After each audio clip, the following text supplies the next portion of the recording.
দর্শক আমন্ত্রণ ইস্পাহানি মির্জাপুর মুক্তবাক অনুষ্ঠানে আপনাদের সাথে আছি আমি নাজনীন নাসিরদৌলা। আমাদের আলোচনার আজকের যে বিষয় নির্ধারিত হয়েছে সেটা কিছুটা অন্যরকম। আমরা আলোচনার বিষয় নির্ধারণ করেছি জামায়াত ক্ষমতায় গেলে, এবং যে কারণে এই বিষয়টি নির্ধারণ করা হয়েছে সেটি হচ্ছে যে আমরা দেখেছি যে সাম্প্রতিক সময়ে এই বিষয়টি নিয়ে অনেক আলোচনা হয়েছে। এর সাথে অন্যান্য খবর নিয়েও আমরা আলোচনা করব, কিন্তু আমাদের আলোচনার শুরুটি যেহেতু এই বিষয় নিয়ে হবে এবং এই বিষয় নিয়ে সাম্প্রতিক সময়ে রাজনীতিবিদরা বিভিন্ন জায়গায় যেসব মন্তব্য করেছেন সেগুলো নিয়ে আমরা কথা বলবো, সেজন্যই আমাদের এই বিষয় নির্ধারণ করা। আমাদের অতিথিদের সঙ্গে আপনাদের পরিচয় করিয়ে দিয়েছি। স্টুডিওতে আমাদের সঙ্গে দুজন অতিথি আছেন জনাব মাসুদ কামাল, সিনিয়র সাংবাদিক, আছেন জনাব আলতাফ পারভেজ, লেখক এবং গবেষক। আপনাদের দুজনকেই স্বাগত জানাচ্ছি, অসংখ্য ধন্যবাদ। অনলাইনে আমাদের সঙ্গে ডক্টর মির্জা গালিব যুক্ত হচ্ছেন, সহকারী অধ্যাপক, হার্ভার্ড বিশ্ববিদ্যালয়, যুক্তরাষ্ট্র। তিনজনকেই স্বাগত জানাচ্ছি এবং অসংখ্য ধন্যবাদ আমাদের সময় দেওয়ার জন্য। ডক্টর মির্জা গালিব, আপনি যুক্তরাষ্ট্র থেকে আমাদের সঙ্গে যুক্ত হয়েছেন এবং এখানকার টাইম ডিফারেন্স বিবেচনা করে আপনাকে আরও বেশি আমি স্বাগত জানাই এবং আজকে আপনার সঙ্গে আমার প্রথম অনুষ্ঠান। আপনাকে দিয়ে একটু শুরু করতে চাই। আপনি নিশ্চয়ই দেখেছেন যে জামায়াতের নায়েবে আমির জনাব আবদুল্লাহ তাহের, তিনি যদিও একটু পুরনো বক্তব্য, তবুও আমি বক্তব্যটি একটু বলতে চাই। সেটি হচ্ছে যে তিনি সম্প্রতি নিউ ইয়র্কে আছেন, সেখানে তিনি কথা বলেছেন যে ভারতের বিরুদ্ধে যুদ্ধের মাধ্যমে প্রকৃত মুক্তিযোদ্ধা হতে যান তিনি। আমি যদি স্পেসিফিক্যালি বলি যে তিনি কি বলেছেন যে অনেকে বলে জামায়াত ক্ষমতায় আসলে ভারত বাংলাদেশ আক্রমণ করতে পারে, দোয়া করি তারা যেন করে, নিজেকে প্রকৃত মুক্তিযোদ্ধা হিসেবে প্রমাণ করার সুযোগ পাবো। তিনি বলেছেন আমাদের কমপক্ষে 50 লাখ যুবক প্রস্তুত রয়েছে যারা ভারতের বিরুদ্ধে স্বাধীনতার যুদ্ধ করবে, তাদের দুই ভাগে ভাগ করব। খুব স্পেসিফিক্যালি উনি বলেছেন এক ভাগ গেরিলা যুদ্ধ করবে, আরেক ভাগকে বিভিন্ন জায়গায় ছড়িয়ে দিব।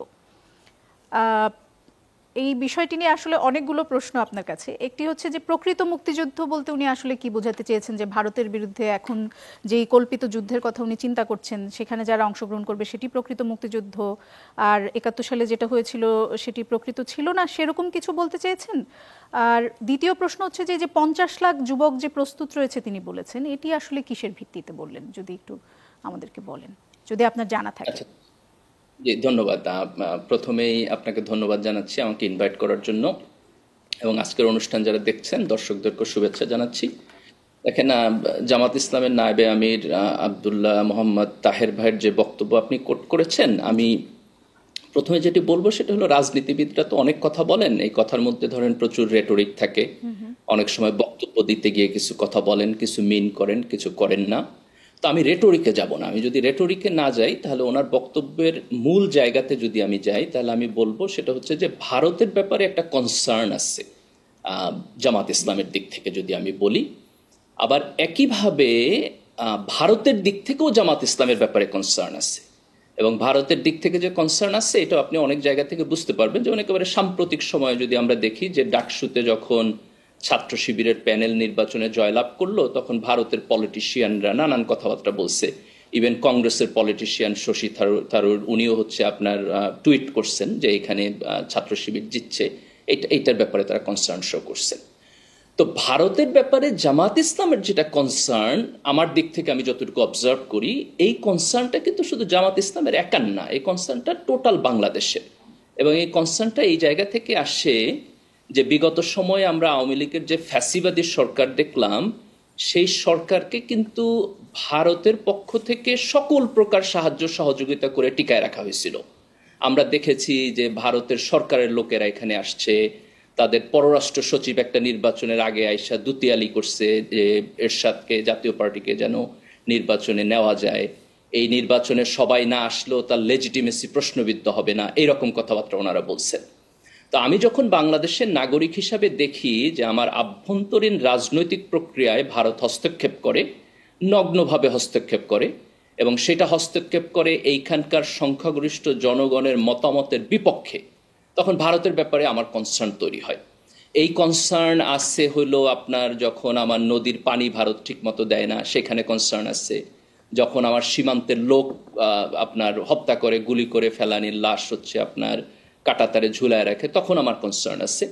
তো আমি জামাত ইসলামের তাহের ভাইয়ের বক্তব্যটাকে এইভাবে পড়তে চাই যে ভারতের ব্যাপারে এই দেশের সংখ্যাগরিষ্ঠ মানুষের কনসার্ন আছে, that point number 1। Point number 2 হলো যে ভারতের দিক থেকে জামাত ইসলামী গণতান্ত্রিকভাবে ক্ষমতায় আসলেও ভারত এটা মেনে নিতে ইন্টারেস্টেড হবে না, এরকম একটা কনসার্ন আছে। এটা হচ্ছে আমার প্রথম পয়েন্ট। দ্বিতীয় পয়েন্ট হলো যে এই কনসার্ন যদি থাকে এবং ভারত যদি এখানে আপনার ইন্টারন্যাশনাল নর্ম ভায়োলেট করে বা এখানে আভ্যন্তরীণভাবে হস্তক্ষেপ করে তার প্রতিরোধ কিভাবে হবে। আমি মনে করি এখানে তাহের ভাই যেই পার্সপেক্টিভে দেখছেন এটা খুবই দলীয় এবং ন্যারো পার্সপেক্টিভ। ওনার এই পার্সপেক্টিভে দেখা উচিত না। এটা বাংলাদেশের স্বাধীনতা সার্বভৌমত্বের প্রশ্ন, এটা এদেশের 18 কোটি মানুষের প্রশ্ন, এটা যতটুকু আমার প্রশ্ন ততটুকু আপনারও প্রশ্ন, এটা যতটুকু আমার কনসার্ন ততটুকু আপনারও কনসার্ন। বাংলাদেশ একটা স্বাধীন দেশ, আমরা পাকিস্তান থেকে বের হয়ে আসছি, এর মানে এই না যে আমরা ভারতের একটা স্যাটেলাইট স্টেট হয়ে থাকব। আমরা ভারত, পাকিস্তান এবং বাংলাদেশ তিনটা দেশে এই উপমহাদেশের স্বাধীন দেশ, যার যার জায়গা থেকে সে তার মতো করে কাজ করবে, পারস্পরিক শ্রদ্ধা এবং সম্মানের মধ্য দিয়ে আমাদের সম্পর্ক থাকবে। এখানে কোনো প্রকার আপনার আধিপত্যবাদী হস্তক্ষেপ এটা সম্ভাবনা থাকা উচিত না। এই সম্ভাবনা আমি যদি একটু ন্যাশনাল ইস্যু। জি, আমি যদি একটু আপনার বক্তব্য বোঝার চেষ্টা করি। আপনি বলেছেন যে ভারতকে নিয়ে যেরকম জামায়াতের ভিতরে কনসার্ন আছে, সেরকম আপনার ভাষ্যমতে ভারতেরও জামায়াতকে নিয়ে কনসার্ন আছে এবং সেই কনসার্নটাই আসলে এই বক্তব্যের মাধ্যমে প্রকাশিত হয়েছে। সেক্ষেত্রে এই যে তার যেই কনসার্নের কথা আপনি বলছেন এবং যেই ভাষায় সেটি প্রকাশ হলো, এটি কি জনাব আব্দুল্লাহ তাহেরের ব্যক্তিগত অভিমত, নাকি এটি জামায়াত দল হিসেবে জামায়াতের এটি অভিমত যে জামায়াত ভারতের সাথে যুদ্ধ করার জন্য এক ধরনের অবস্থায় তারা এখনই চিন্তা ভাবনা করছে, বা জামায়াত ক্ষমতায় আসলে ভারত বাংলাদেশ আক্রমণ করবে, এই ধরনের চিন্তা ভাবনা কি এটি কি জামায়াতের চিন্তা, নাকি এটি রাজনীতিবিদ হিসেবে তার ব্যক্তিগত চিন্তা? এটি যেমন একটি বিষয়। আরেকটি হচ্ছে যে এই যদি কনসার্ন থেকেও থাকে, সেই কনসার্ন প্রকাশ করার জন্য এটি একটি রাজনৈতিক ভাষা হওয়া উচিত কিনা? যখন ভারত এবং অন্যান্য দেশগুলো যখন এরই মধ্যে বলছে যে বাংলাদেশে ইসলামী বিপ্লব হয়েছে, তখন আসলে এই ধরনের বার্তা বহির্বিশ্বেও কি বার্তা দিচ্ছে? দেখেন, অফিসিয়ালি এটা জামাতের পজিশন কিনা বা ওনার ব্যক্তিগত পজিশন কিনা এটা তো আমি বলতে পারবো না। আপনি জামাতকে বা জামাতের মুখপাত্রকে জিজ্ঞেস করতে হবে। কিন্তু আমি নাগরিক জায়গা থেকে যদি অবজার্ভ করি, তাহলে আমি আপনার পরের প্রশ্নে যাব। সেটা হলো যে একজন দায়িত্বশীল রাজনৈতিক ব্যক্তি হিসাবে এখানে ওনার বক্তব্যে যে সমস্ত রেটরিকগুলো আসছে, এগুলো ইনঅ্যাপ্রোপ্রিয়েট কিনা, এগুলো আরো বেটার ভাবে আসতে পারতো কিনা। আমি আপনার বক্তব্যের এসেন্সের সাথে এগ্রি করি যে এইটাকে দলীয় দৃষ্টিভঙ্গিতে এবং দলীয় ন্যায় দৃষ্টিভঙ্গিতে দেখা উচিত না। ভারতের সাথে বাংলাদেশের যে বাইল্যাটারাল সম্পর্কের প্রশ্ন এবং আমাদের আত্মমর্যাদার যে প্রশ্ন, এটা একটা জাতীয় প্রশ্ন। এবং এই জায়গায় একটা খুব ইন্টারেস্টিং জিনিস আমাদের মনে রাখতে হবে। সেটা হলো কিছুদিন আগে আপনার আমার বোধহয় যে ফিউ ডেজ বিফোর আপনার ইনোভেশনের একটা সার্ভে হয়েছে, একটা পোল, জনমত জরিপ। এর আগেও তারা জনমত জরিপ হয়েছে এবং সেখানে আপনি দেখেছেন যে more than 70% people of the country তারা ভারত এবং পাকিস্তান উভয়ের সাথে সুসম্পর্ক চায়, একটা ভালো সম্পর্ক চায়। তাহলে আমাদের দিক থেকে পজিশনটা ভারতের সাথে অথবা পাকিস্তানের সাথে শত্রুতা না, যুদ্ধ না, টেনশন হাই করা না। আমাদের দিক থেকে জাতীয় অবস্থানটা হবে তাদের সাথে সহ অবস্থান, মর্যাদা সম্পন্ন অবস্থান। কিন্তু সেখানে মনে রাখতে হবে যে আমাদের আভ্যন্তরীণ রাজনীতিতে, আমাদের সিকিউরিটি প্রশ্নে আমরা কাউকে হস্তক্ষেপ করতে দিব না। এটা একটা ন্যাশনাল ইস্যু। আপনার বক্তব্য পরিষ্কার।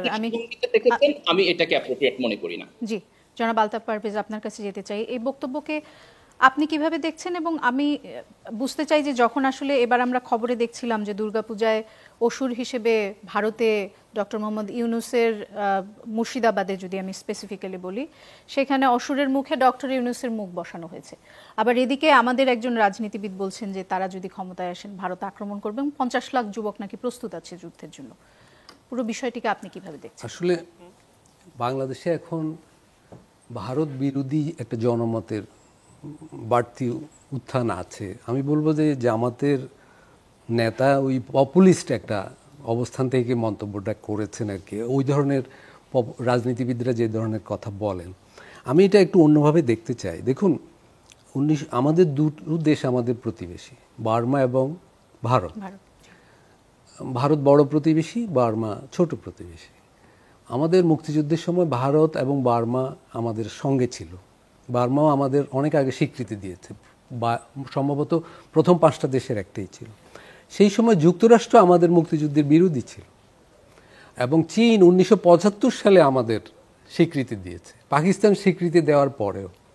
এখন যুক্তরাষ্ট্র চীন পৃথিবীর বড় দুটো দেশ, তারা আমাদের মুক্তিযুদ্ধের বিরোধী ছিল, আমাদের স্বীকৃতি দেয়নি। এখন কি আমরা যুক্তরাষ্ট্র চীনের বিরুদ্ধে অবস্থান নেব?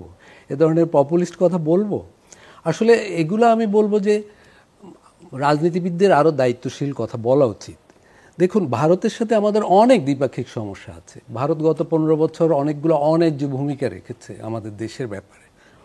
আন্তঃনদী পানিতে ন্যায্য হিস্যা দেয়নি, বর্ডারে প্রচুর মানুষ মারা গেছে বাংলাদেশের, বাণিজ্যিক ভারসাম্য ছিল, আমাদের এখানে নির্বাচন অনুষ্ঠানের সময় তারা এসে অযথা হস্তক্ষেপ করেছে। এগুলো অত্যন্ত বাস্তব ঘটনা। কিন্তু ভারতের সাথে তো আমাদের সম্পর্ক তাহলে পুনরায় একটা ভারসাম্যে আনতে হবে। এটা হলো আমাদের দিক থেকে চ্যালেঞ্জ। বর্মা দেখেন, রোহিঙ্গাদের আমাদের এখানে ঠেলে পাঠিয়ে দিয়েছে, কিন্তু আমরা তো এখন বর্মার সাথে যুদ্ধ করব না, আমরা সমস্যাটার সমাধান করব। যেমন বর্তমান সরকার আন্তর্জাতিকভাবে চেষ্টা করছে রোহিঙ্গা সমস্যার সমাধানের, সেরকম যুক্তরাষ্ট্র এবং চীনের সঙ্গেও। চীনকে নিশ্চয়ই আমরা এখন বলবো না যে তুমি কিন্তু 1975 পর্যন্ত আমাকে স্বীকৃতি দেওনি, বরং বাংলাদেশের উন্নয়নে চীন এখন বড় পার্টনার। তার মানে আন্তর্জাতিক সম্পর্কগুলো এরকমই, যেগুলা বাস্তবতার উপর দাঁড়িয়ে উইন উইন একটা সমাধানে আসতে হয়। বাংলাদেশ একটা ছোট দেশ, বাংলাদেশকে এগুতে হবে এবং বাংলাদেশের রাজনৈতিক স্থিতিশীলতা প্রয়োজন, এবং আন্তর্জাতিক পরিসরে বাংলাদেশকে সবার মানে বন্ধুত্ব পেতে হবে।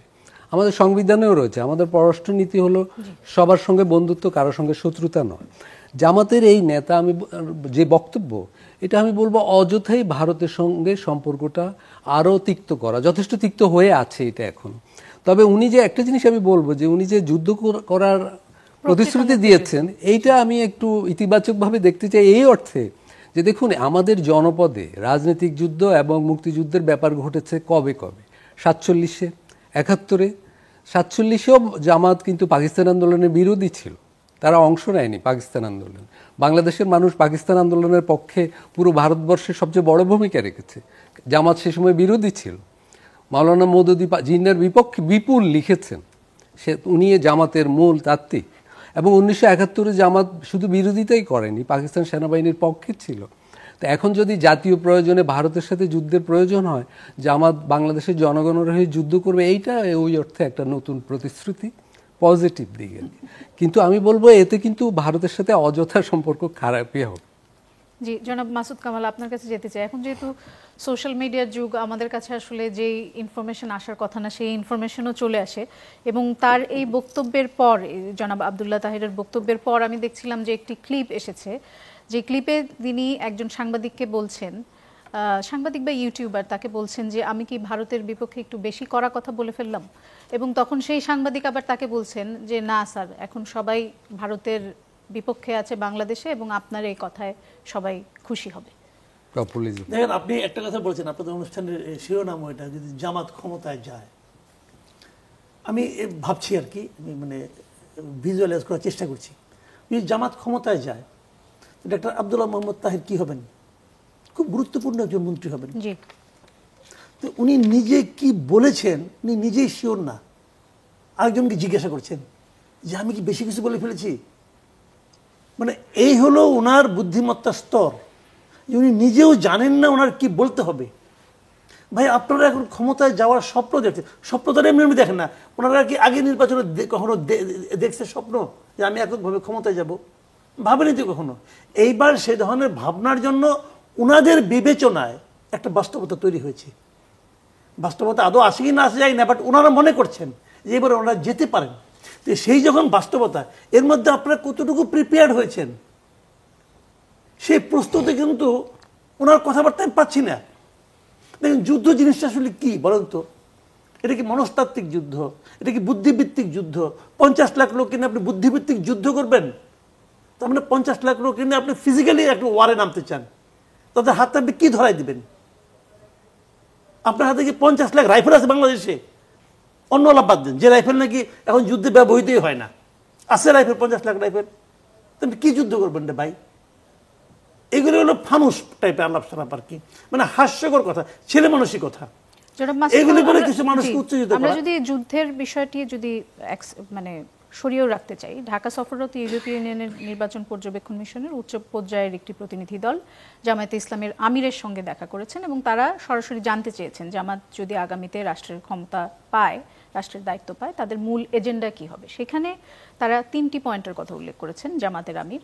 এখানে বলেছেন যে দেশের শিক্ষা ব্যবস্থাকে নৈতিকতা, উৎপাদনমুখী, কারিগরি দক্ষতা এবং মানবিক করতে চান, দুর্নীতিমুক্ত সমাজ গঠন করতে চান, এবং সামাজিক ন্যায় বিচার প্রতিষ্ঠা করতে চান। এটি জামাতের আমির অফিসিয়ালি ইউরোপীয় ইউনিয়নের প্রতিনিধি দলের সঙ্গে বলেছেন। কিন্তু আমরা যদি একটু তাদের ইনফর্মাল বক্তব্যগুলো একটু দেখি পাশাপাশি, যেমন সম্প্রতি একটি টক শোতে আমরা দেখলাম যে জামায়াতে ইসলামীর শ্রমিক কল্যাণ ফেডারেশনের কেন্দ্রীয় সহসভাপতি কবির আহমেদ তিনি বলেছেন যে জামায়াত ক্ষমতায় গেলে নারীরা শুধু নারীদের সামনে নাচবে এবং পর্দার সাথে তারা নারীদের সামনে নাচতে পারবে। এর আগে আপনার নিশ্চয়ই মনে আছে যে আরেকটি বক্তব্য নিয়েও অনেক আলোচনা হয়েছিল যে প্রাথমিক বিদ্যালয়ে নৃত্য এবং সঙ্গীতের শিক্ষক বাদ দিয়ে ধর্মীয় শিক্ষক নিয়োগের আহ্বান এসেছিল তাদের দলের কাছ থেকে। আসলে মানে জামাত ক্ষমতায় গেলে বাংলাদেশের চেহারা কিরকম হবে সেটি নিয়ে মনে হয় এক ধরনের কৌতূহল সবার মধ্যেই আছে, কিন্তু সেটির খুব পরিষ্কার উত্তর কি জামাতের কাছ থেকে থাকা উচিত কিনা? আমি মনে করি জামাতের আমিরের উচিত হবে ওনার নেতাদের মধ্যে, এটা তো খুবই একটা সিস্টেমেটিক পার্টি, তাই না? আমি কিন্তু নিজে ব্যক্তিগতভাবে জামাতের মধ্যে কিছু কিছু আচরণগত পরিবর্তন ইদানিং লক্ষ্য করি এবং এই পরিবর্তনগুলো আমার কাছে ইতিবাচক মনে হয়, এটা আমার ব্যক্তিগত ব্যাপার। কিন্তু আমি মনে করি যে জামাতের আমির এবং ওদের যে সেন্ট্রাল কমিটি যেটা আছে তাদের উচিত হবে তাদের নেতাদের বলে দেওয়া যে তোমরা কি বলবা এবং কি বলবা না। যেমন কবির আহমেদের যে কথা আপনি বললেন, ওই অনুষ্ঠানটা আমি শুনেছি, কবির আহমেদ কিন্তু স্পষ্ট করে বলেছেন যদি জামাত ক্ষমতায় যায় তাহলে তারা অবশ্যই শরিয়া আইন কায়েম করবেন বলেছেন। আবার দেখেন কয়েকদিন আগে বাংলাদেশে ওই যে জেপি উন্নল কি ইউনিভার্সিটির এক টিচার সি রাধা দত্ত বাংলাদেশে আসছিলেন, জি উনি আবার ইন্ডিয়াতে যে আরেকটা অনুষ্ঠান করেছেন দিল্লিতে, সেই অনুষ্ঠানে বলেছেন উনি জামাতের লিডারদের সঙ্গে কথা বলেছেন এবং ওখানে উনি ওই ডক্টর আব্দুল্লাহ মোহাম্মদ তাহেরের সঙ্গে আলাপ করেছেন এবং ওখানে উনি বলেছেন, ওনার কথা আমি কোট করি, উনি বলেছেন যে উনি আব্দুল্লাহ মোহাম্মদ তাহেরকে জিজ্ঞাসা করেছেন যে আপনারা কি শরিয়া আইন চালু করবেন? তখন আব্দুল্লাহ মোহাম্মদ তাহের ওনাকে পাল্টা প্রশ্ন করেছেন, আমরা কি কখনো বলেছি আমরা শরিয়া আইন চালু করব? তাহলে এটা পাল্টা প্রশ্ন, কিন্তু উত্তর দিলেন না, উনি পাল্টা প্রশ্ন করলেন। বাট এই পাল্টা প্রশ্ন মানুষের মধ্যে কি একটা ধারণা তৈরি করলো যে তারা শরিয়া আইন চালু করছে না। আমার কথা হলো কি, শরিয়া আইন চালু করেন কিংবা করেন না এটা আপনাদের ব্যাপার, এটা নিয়ে কিন্তু আমার কোনো বক্তব্য নাই। শরিয়া আইন ভালো আমাদের এখানে অ্যাপ্লিকেবল কিনা এটা নিয়ে আমার কোনো বক্তব্য নাই। আমার বক্তব্য হলো যে দুইজন নেতা দুই কথা কেন বলবেন? তাহলে কি সেন্ট্রালি কোনো মানে তাদের কোনো দেওয়া হয় না, নির্দেশনা দেওয়া হয় নাই যে তোমরা কি করবা, কি বলবা, কি করবা না, এগুলি বলা হয় নাই? একটা পলিটিক্যাল পার্টি, অন্তত জামায়াতে ইসলামের মতো একটা পলিটিক্যাল পার্টি যারা নাকি একটা নিয়ম নীতির মধ্যে চলে, এটা তো আওয়ামী লীগ বিএনপি না, যা ইচ্ছা তা কই দিলাম, কয়ে নিয়ে পরে আবার নির্জলা মিথ্যা কথা বলে, আমি এটা বলি নাই, ভিডিও টিডিও আছে, ওনারা ভুল ব্যাখ্যা করছে। তো এগুলো তো বলা, এই পার্টি এটা বলবে কেন? আমি এই পার্টির কাছ থেকে আরো কিন্তু মানে সেন্সিবল কথাবার্তা আশা করি যে ওনারা সিদ্ধান্ত নেন ওনারা কোনটা বলবেন, শরিয়া আইন চালু করবেন নাকি করবেন না। ভোটের জন্য শরিয়া আইনের কথা বলবেন না, পরে করবেন, এটা হতে পারে। এটা একটা প্রতারণামূলক টেকনিক হলে হতে পারে, অসুবিধা কি আছে? এটা একটা টেকনিক যে শরিয়া আইনের কথা বললে আমাদের এই অনুষ্ঠানে এসে অন্তত জামাতের দুইজন নেতা, কবির আহমেদ এসেছিলেন আমাদের এই অনুষ্ঠানে এবং অ্যাডভোকেট শিশির মনির এসেছিলেন, দুজনেই কিন্তু বলেছেন যে তারা শরিয়া আইন বাস্তবায়ন করবেন এবং তারা বলেছেন যে এটি একটি ইউনিক মডেল হবে এবং সেটি এখনো আমি যেমন জানতে চেয়েছি বিশ্বের কোন দেশে এরকম মডেল আছে, তারা বলেছেন যে তুরস্কে কিছুটা আছে, কিন্তু কোনো দেশেই আপনি মানে তারা যেটি চালু করতে চাচ্ছেন পুরোপুরি সেটি নেই এবং তারা 2-3টি দেশের মডেল থেকে নিয়ে বাংলাদেশে একটি ইউনিক মডেল তারা চালু করতে চান। সমস্ত মডেলেরই কাটাছেঁড়া করা যায়, কিন্তু যখন আপনি ধর্ম নিয়ে আসবেন, ধর্মের কিন্তু কিছু গ্রহণ করা, কিছু ত্যাগ করা, কিছু সাইজ করা, কিছু অন্যরকম করার কিন্তু সুযোগ আছে বলে আমার কাছে মনে হয় না। আমি অত ভালো এই ব্যাপারে জ্ঞানী লোক না, কিন্তু আমি এটা মনে করি যে আল্লাহর আইন যদি আপনার শরিয়া আইন মানে কি আল্লাহর আইন তোরে ভাই, যদি আল্লাহর আইন আপনি করেন এখানে কিন্তু নতুন করে আপনি কিছু গ্রহণ করবেন, কিছু ত্যাগ করবেন, সেটা ভাই চলবে না। আমি জানি না ওনারা কি বলবেন, আমি এটা নিয়ে বেশি কথা বলতে চাই না। মির্জা গালিবের কি এটি নিয়ে পরিষ্কার ধারণা আছে কিনা? তাহলে আমরা একটা বিরতির পরে এসে আপনার সঙ্গে এই বিষয় নিয়ে কথা বলতে পারি। দর্শক, একটা বিরতিতে যাচ্ছি, ফিরছি কিছুক্ষণ পর, সাথে থাকুন। দর্শক, আবারও ফিরে এলাম ইস্পাহানি মির্জাপুর চা মুক্তবাক অনুষ্ঠানে। আলতাফ পারভেজ, আপনার কাছে যেতে চাই, একটি ভিন্ন প্রসঙ্গে যেতে চাই। আপনি জানেন যে তালেবান সরকারের আমন্ত্রণে আফগানিস্তান সফরে গিয়েছিলেন বাংলাদেশ খেলাফত মজলিসের আমির মাওলানা মামুনুল হক সহ দেশের শীর্ষস্থানীয় 7 জন আলেম।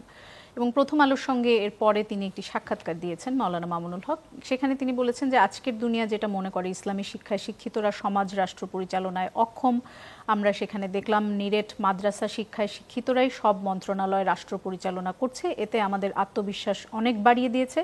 অবশ্য মেয়েদের উচ্চশিক্ষার সুযোগ না থাকার তিনি সমালোচনা করেছেন বলে এই সাক্ষাৎকারে তিনি জানিয়েছেন যে সেখানে তিনি একটি সমালোচনা করেছেন।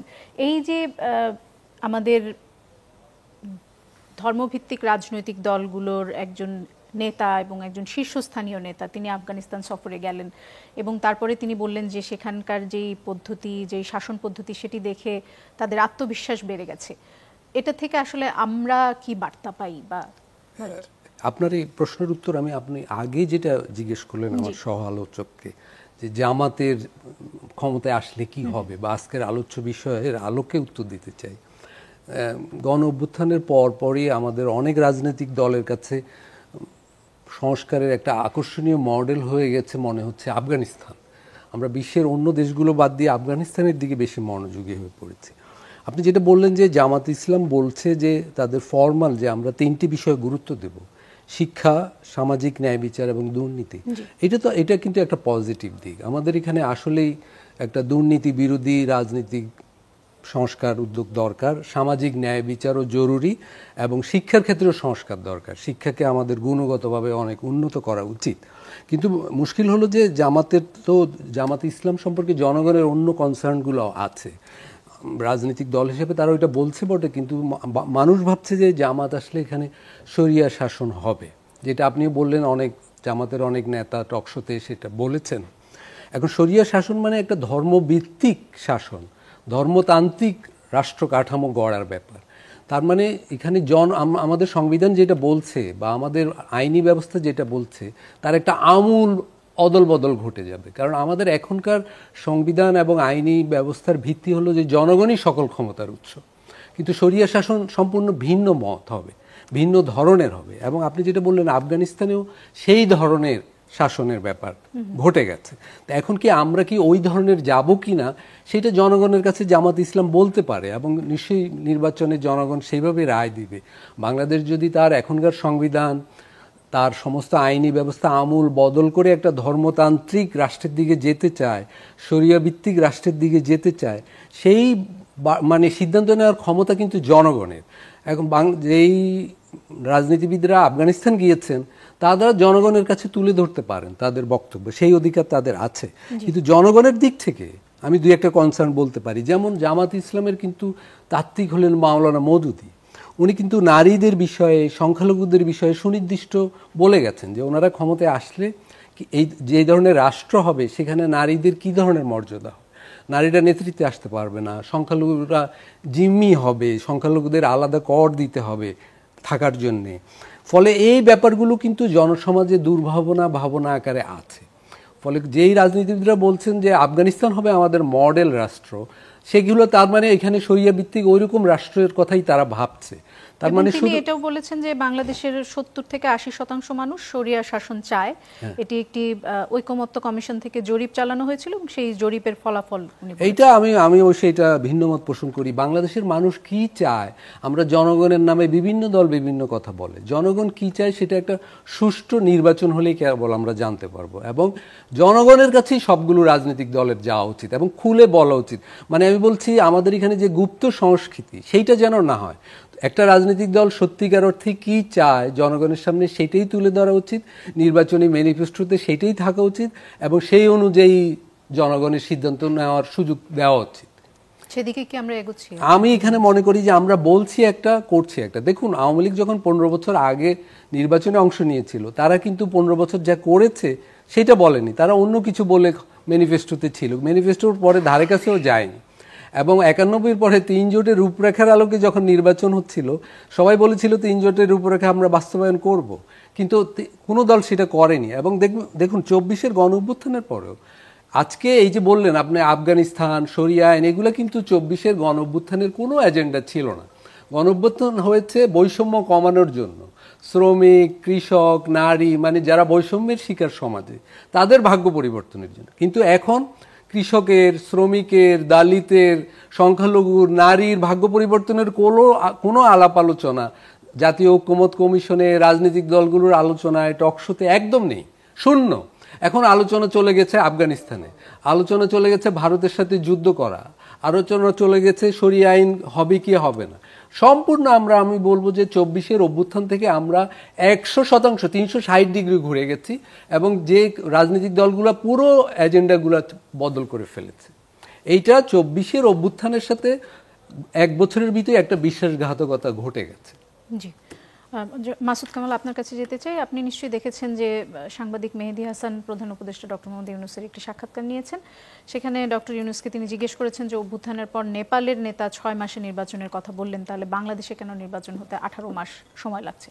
এর উত্তরে প্রধান উপদেষ্টা বলেছেন যে আপনি বলেছেন মানুষ কেন এত সময় লাগছে সেটি নিয়ে প্রশ্ন তুলছে, কিন্তু অনেকে বলছেন আপনারা 5 বছর থাকুন, অনেকে বলছে 10 বছর থাকুন, 50 বছর থাকুন। সুতরাং মানুষ নানা ধরনের কথা বলে, তারা বলে নির্বাচনের দরকার কি, কার নির্বাচনের দরকার। আপনি এই বক্তব্যকে কিভাবে দেখেন? এই বক্তব্যটা আমি যতটুকু দেখেছি আর কি, আমি ওনার ওই যে রিল ছিল তো, জি, রিলে তো ওখানে কেটে কেটে দেয়, তো ওখানে যতটুকু আমি দেখলাম ওনার এই বক্তব্যটা টানাই ছিল। উনি ওখানে যেটা বলেছেন যে মানে দ্রুত, মেহেদী হাসান বলেছিল যে কিছু লোক বলছে আপনি তাড়াতাড়ি নির্বাচন আরো তাড়াতাড়ি কেন দিতে পারছেন, আরো 6 মাস বাকি। কিছু লোক এটাও বলছে, কিছু লোক ওটাও বলছে, কিছু লোক ওটাও বলছে, এটা বলছে। তো এখন আমরা কোনটা শুনবো? যেটা আমাদের কাছে বেশি মনে হবে ওটা শুনবো, যেটা বেশি। এখন সমস্যা হলো ওইটাই, উনি কোনটা শুনবেন?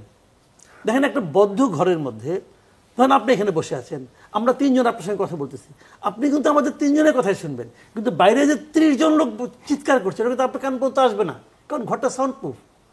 তো উনি বুঝতে পারছেন না আসলে ম্যাক্সিমাম মানুষ কি চায়। ওনার আশেপাশে যারা আছেন তারাই বলছে। উনি একটা মারাত্মক কথা বলছেন, সেই কথাটা আমরা মানে দেখলাম, আমাদের মিডিয়াগুলো কেন বললো না আমি এটা বুঝতে পারছি না। উনি বলেছেন এক জায়গায় যে এটা একটা অন্তর্বর্তীকালীন সরকার, এই সরকারের মেয়াদ কেউ নির্ধারণ করে দেয়নি, আমরা যতদিন মেয়াদ নির্ধারণ করবো ততদিন হবে। আমার প্রশ্ন হল, ভাই আপনি কে মেয়াদ নির্ধারণ করার? আপনি কে? আপনার মেয়াদ আপনি নিজে নির্ধারণ করবেন? এটা তো একমাত্র শেখ হাসিনার মতো লোকরা বলতো। তাহলে কে নির্ধারণ করবে?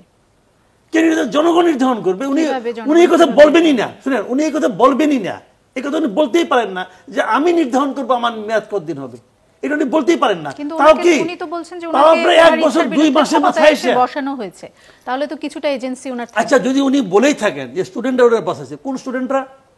মানে এনসিপির এই স্টুডেন্টরা, এই স্টুডেন্টরা যে বাংলাদেশে মানুষের প্রতিনিধিত্ব করে না, এটা তো ডাকসু ইলেকশনে প্রমাণিত হয়ে গেছে।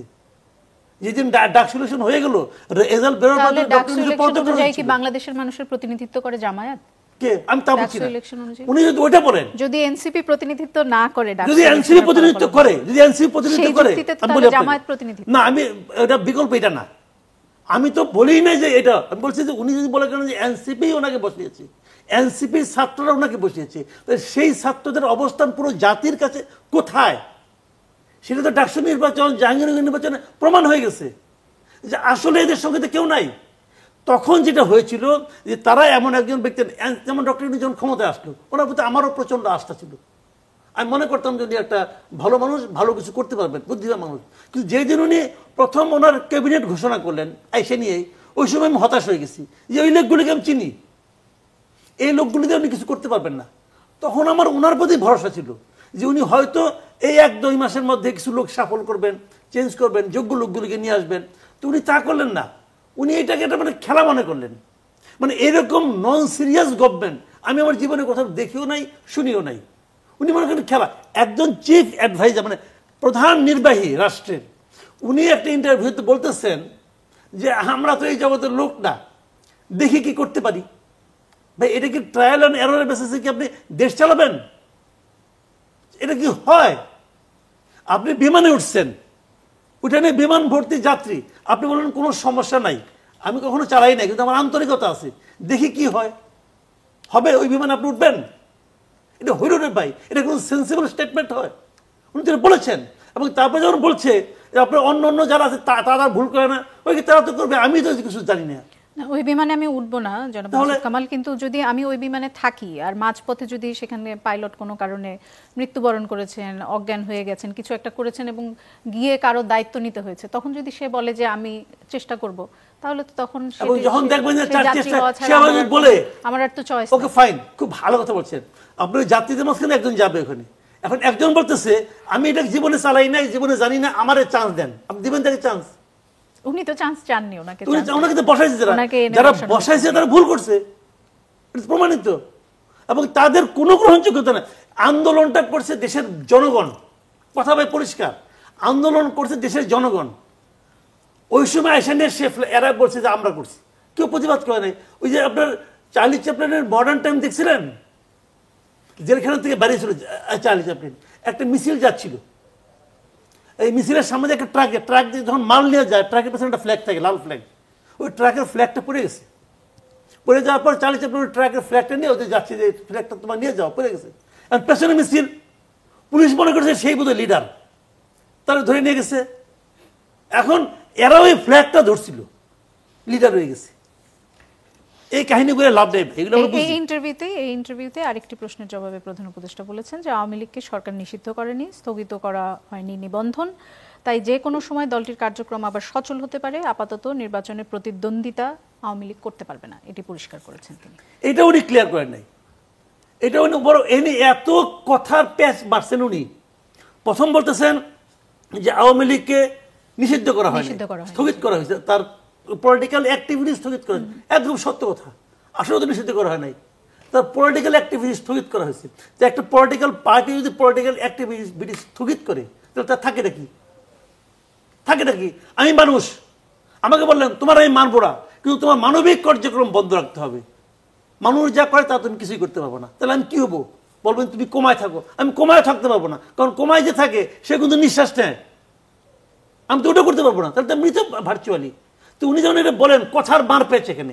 পরে যায় বলে কি যে তাদের নির্বাচন করতে বলছেন, তাহলে কি তাদের নির্বাচন করতে দিবেন না? ওই করে তো আমরা সিদ্ধান্ত নেব না, ওটা নির্বাচন কমিশন সিদ্ধান্ত নিয়েছে নির্বাচন কমিশন সিদ্ধান্ত আপনি নিয়েছেন। কারণ নির্বাচন তো পরিপূর্ণভাবে একটা রাজনৈতিক কর্মকাণ্ড।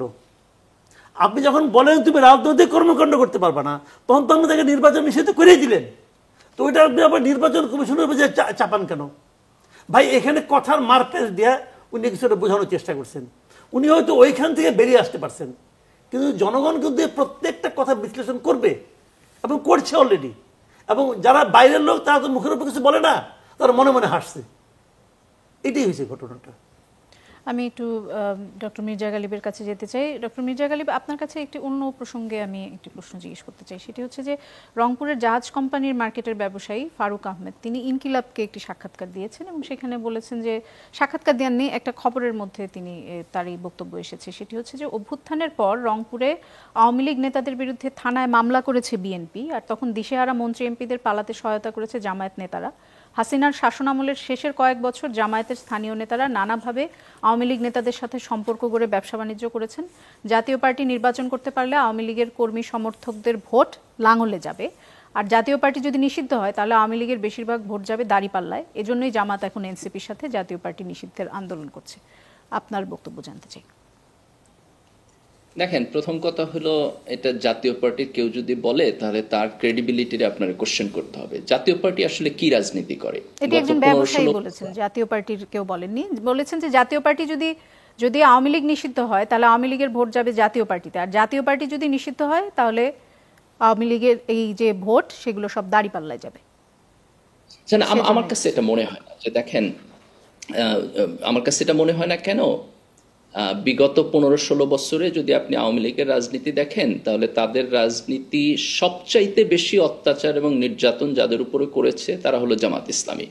জামাতের শীর্ষ নেতাদেরকে ফাঁসি দিচ্ছে, বিভিন্ন জায়গা থেকে তাদের মিড পর্যায়ের নেতা, ছাত্র শিবিরের অনেক ছেলেদেরকে আপনার গুম করছে, খুন করছে, অত্যাচার করছে, ধরে নিয়ে জেলে রাখছে। ছাত্র শিবির এবং জামাতের অফিস গত 15 বছর কোথাও আপনার কাজ করতে পারে নাই।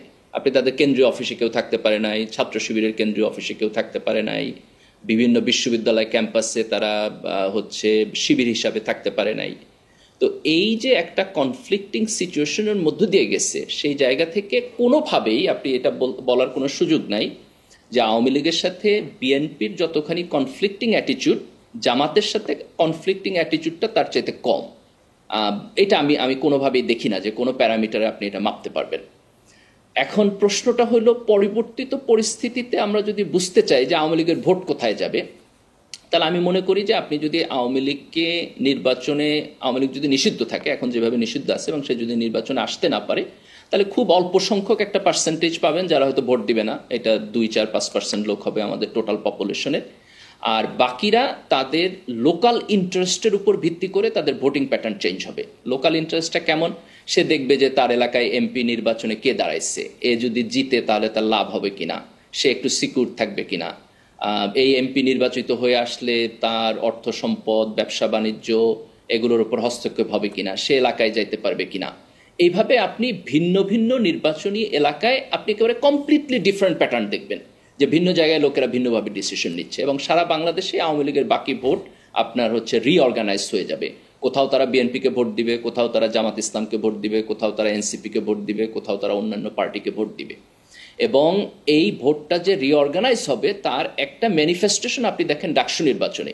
এখানে তো ছাত্রলীগ নাই, আপনি যদি ছাত্রলীগের পুরাতন ভোট ধরেন আগের হিসাবে, সেই ভোটের পার্সেন্টেজ অনেক, কিন্তু আপনি ডাকসু নির্বাচনের রেজাল্ট দেখেন, প্রথমে এখানে 80% লোক ভোট দিচ্ছে।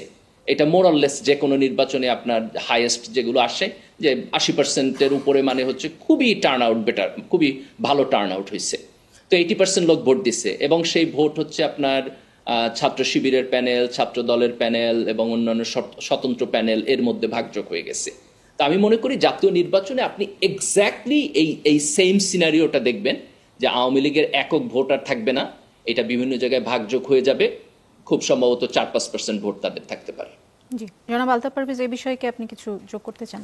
আওয়ামী লীগের ভোট জি, কোথায় আওয়ামী যাবে? লীগের ভোট এবং আমি মাঝে মাঝে গ্রামে যাই। জাতীয় পার্টি নিষিদ্ধ হলে কি সেটার জন্য জামায়াত কোনো আলাদা সুবিধা পাবে কি? পাবে। জাতীয় পার্টি নিষিদ্ধ হলে জামাত অনেক সুবিধা পাবে আমি মনে করি। অনেক জায়গায় ইতিমধ্যে আওয়ামী লীগের, দেখুন এখানে তো একটা দলীয় ব্যক্তিরা সাধারণত কোনো ব্যবসায়ী বা এক প্রভাবশালী ব্যক্তি, সাধারণ মানুষের ক্ষেত্রে না, এই প্রভাবশালী ব্যক্তিরা তাদের প্রভাব টিকিয়ে রাখার জন্য এখন অনেক জায়গায় জামাতে যোগ দিচ্ছে বা জামাতের কাভারেজে যাচ্ছে, আর অনেক জায়গায় বিএনপির কাভারেজে যাচ্ছে। কিন্তু বিএনপির সাথে আওয়ামী লীগের সম্পর্কটা ছিল খুবই সাপে নেউলে, জামাতের সাথেও ছিল, কিন্তু মাঠ পর্যায়ে নয়। মাঠ পর্যায়ে এখন জামাত 5ই আগস্টের পর থেকে তাদের একটা কর্মসূচি পরিকল্পনা ছিল যে আওয়ামী লীগের গুরুত্বপূর্ণ ব্যক্তিদের আমরা কাছে টানবো, সেটা তারা বিভিন্ন সহায়ক পরিকল্পনা করে টানতে পেরেছে বা পারছে, বিশেষ করে রংপুর বিভাগে। এবং দেখবেন যে এই পরিসংখ্যানগুলো হয়েছে, জরিপগুলো হয়েছে, সেখানে রংপুরে জামাতের জরিপে এগিয়ে আছে। এবং সেই এগিয়ে থাকার কারণ হলো সেখানে অনেক জায়গায় ধরে নেওয়া হয়েছে যে জাতীয় পার্টি হয়তো নির্বাচন করতে পারবে না, এবং তারা সেখানে স্থানীয় প্রভাবশালী যারা আওয়ামী লীগ করতো তারা জামাতের শেল্টারে আছে বা শেল্টার পাচ্ছে। এগুলো ভোটের হিসাব, জামাত অনেক আগে থেকে কাজ করছে। এবং ডাকসু নির্বাচনের কথা যেটা আলাপ হলো, দেখুন ডাকসু নির্বাচনে তো এটা তো ইতিমধ্যে প্রকাশিত যে শিবিরের অনেকে ছাত্রলীগে ছিল, এবং ছাত্রলীগ চলে যাওয়ার পরে ছাত্রলীগের তো নেতারা চলে গেছে, কিন্তু তাদের নেটওয়ার্কটা বজায় ছিল, এবং সেই নেটওয়ার্কের সুবিধা ওই শিবিরের যারা ছাত্রলীগে ছিল কিন্তু পরে আত্মপ্রকাশ করেছে, তারা সেই সুবিধাটা ব্যবহার করেছে ওই নেটওয়ার্কে। ফলে আওয়ামী লীগের যে নেটওয়ার্ক, সাংগঠনিক নেটওয়ার্ক, যে প্রভাবের পরিসর, সেইটা যেখানে যেখানে জামাত তাদের টানতে পেরেছে, জামাত ইসলাম সেই সুবিধা পাবে এবং পাচ্ছে।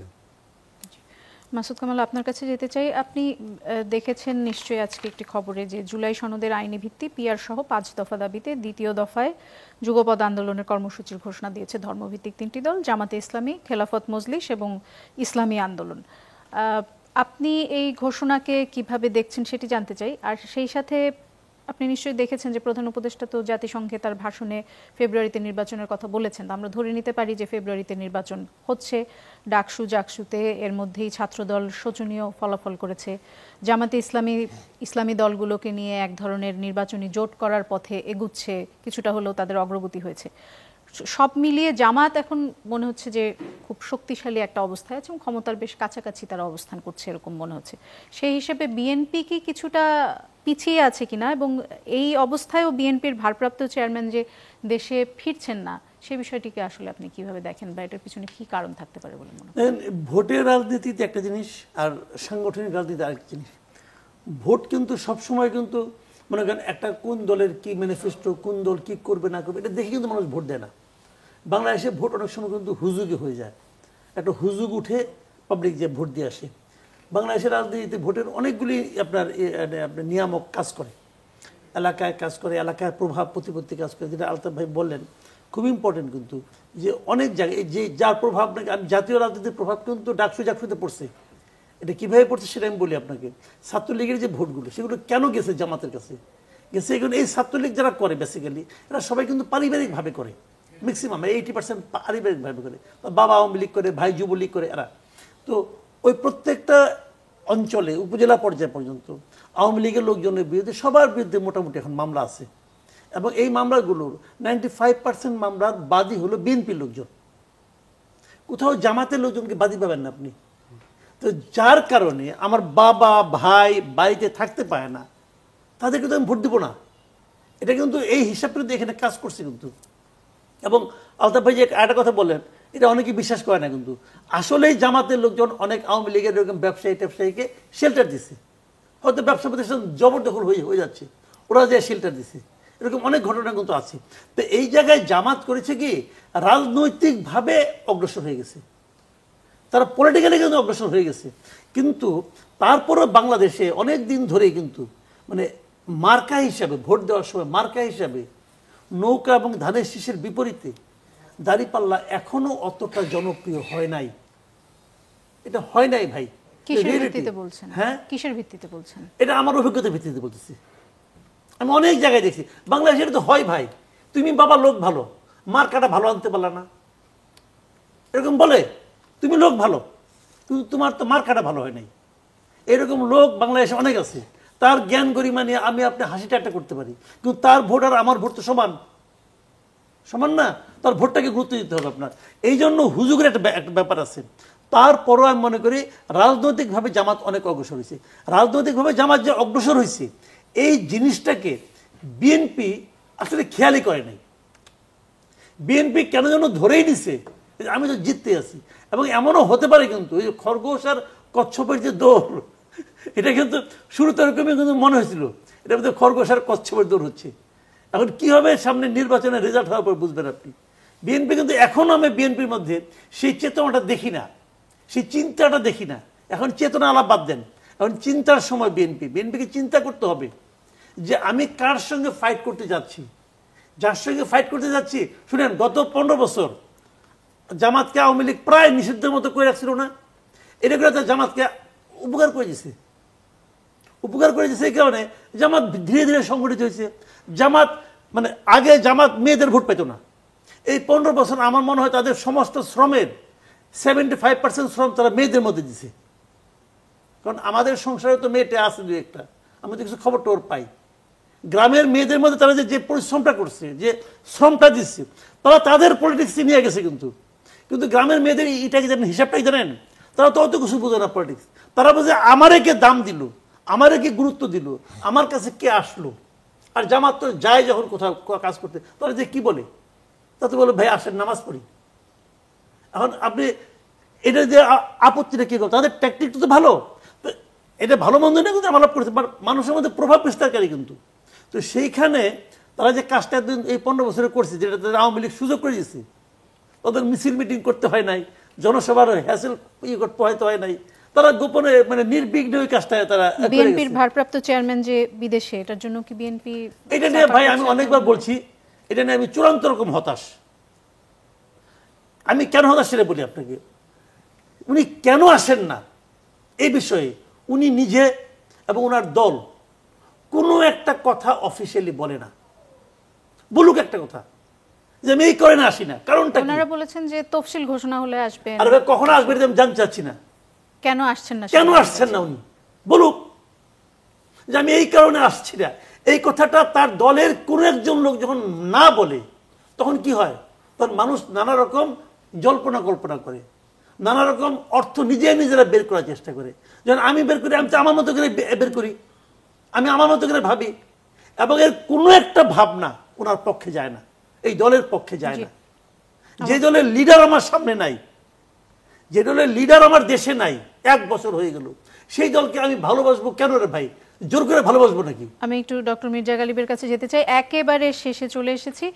আমরা বলছিলাম যে বিরতির পরে এসে ডক্টর মির্জা গালিবের কাছে জানতে চাইবো আসলে জামাত কি ধরনের আইনের কথা চিন্তা করে, কি ধরনের বাংলাদেশের কথা চিন্তা করে যদি তারা ক্ষমতায় আসে, এবং যেহেতু আপনি শিবিরের রাজনীতির সঙ্গে যুক্ত ছিলেন, নিশ্চয়ই আমাদের চেয়ে আপনার ধারণা হয়তো আর একটু পরিষ্কার, যদি আমাদেরকে খুব সংক্ষেপে বলেন ডক্টর মির্জা গালিব। দেখেন, এটা খুব ইম্পর্টেন্ট প্রশ্ন, বিশেষ করে এখনকার প্রেক্ষিতে যেহেতু জামাতের ক্ষমতায় যাওয়ার একটা সম্ভাবনা তৈরি হয়েছে, তো জামাতের রাজনীতির প্রায়োরিটি এবং এজেন্ডা কি এটা আমাদেরকে বুঝতে হবে, এবং জামাতেরও এটা খুব স্পষ্টভাবে জনগণকে বলতে হবে।